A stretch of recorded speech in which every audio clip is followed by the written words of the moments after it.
Mega Bonk is the spiritual successor to Vampire Bonk, just like Doom was the spiritual successor to Doom. First you got 2D, and now you got 3D. 2D, 3D. 2D, 3D. 2D, 3D. 2D.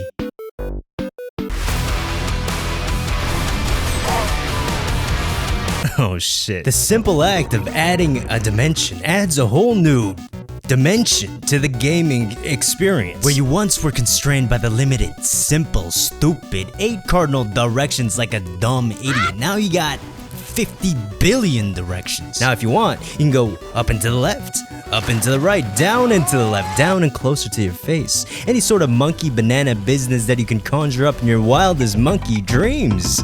Now you can do it. But adding a whole new dimension adds a whole new dimension of responsibility. Just because you could do it doesn't mean you should do it. But time and time again, we've seen developers go like, I'ma do it.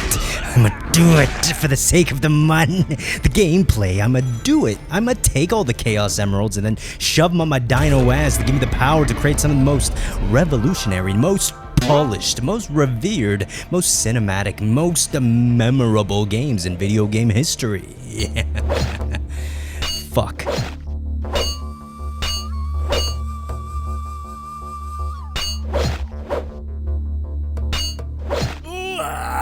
But thankfully, the developers of Mega Bonk didn't get bonked on the head as a child, unlike the developers of, Instead, what they did was they took the already perfect wheel that Dracula survivors methodically and painstakingly crafted over the period of many, many years, rendered it in 3D, slapped it on a Lamborghini Countach, and then put a monkey in that son of a bitch. The result is a game that is, in concept, it's the same game, but it's not. It's a different, it actually plays very different. I mean, in Vamp Bonk, you do have a skeleton man throwing bones, but do you have a skeleton man throwing bones wearing Gucci shades, traveling 500 miles an hour in a desert during a sandstorm on a skateboard doing sick-ass kickflips? I didn't think so. But what I like about this game in particular is the gambling. The gameplay. But Rex, you just shat on a game for using cheap dopamine tricks to get players hooked on a soulless slot machine simulator dogman piece of shit. But now you're here, you're loving this game, you're praising this game? I mean, you got Loot Box Simulator, Rising Numbers Simulator, Illusion of Choice Simulator. This is just gambling, you stupid hypocrite. Touchdown! Touchdown!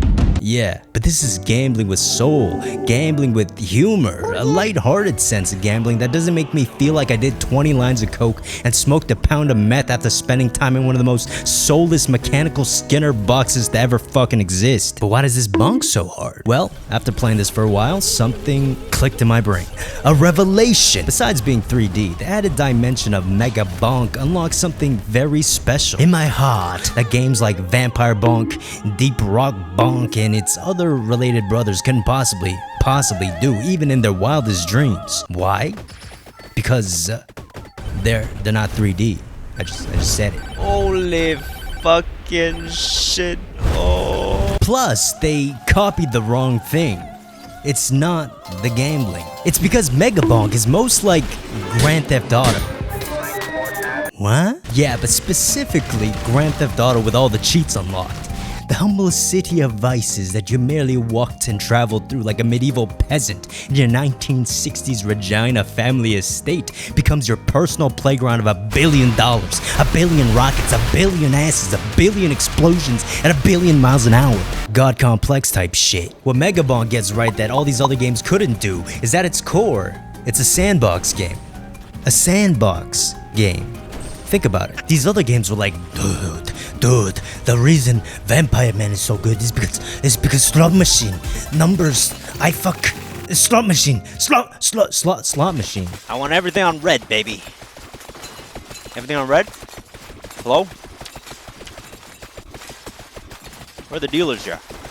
Okay, that's definitely a part of the dopamine formula that makes it rock so hard, but after you unlock most of the upgrades and ran the game to a point where you get 2 frames a second on your GTX 1070, rendering a full screen of garbled rainbow pixels, it's really not much more fun to be had anymore. It's like when you mess around with GTA cheats for a bit too long and now the regular game is boring as shit, you just don't want to play it anymore.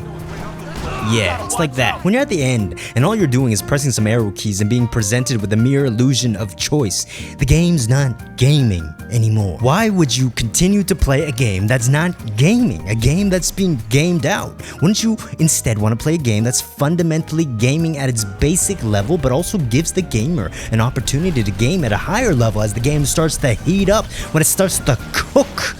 That's when a game truly reveals its heart.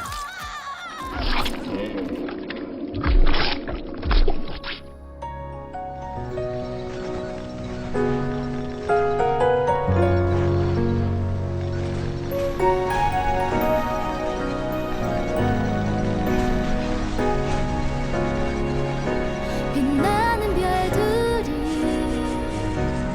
오늘이 밤을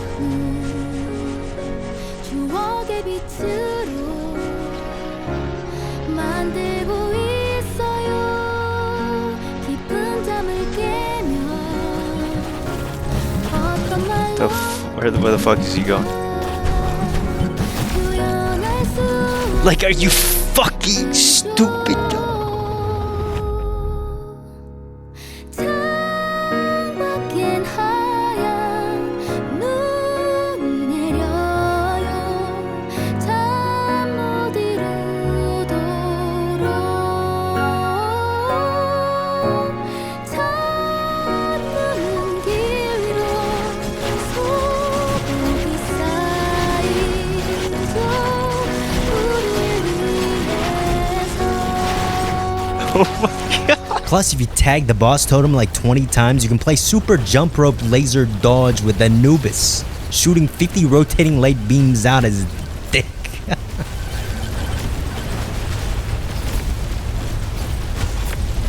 This game's amazing.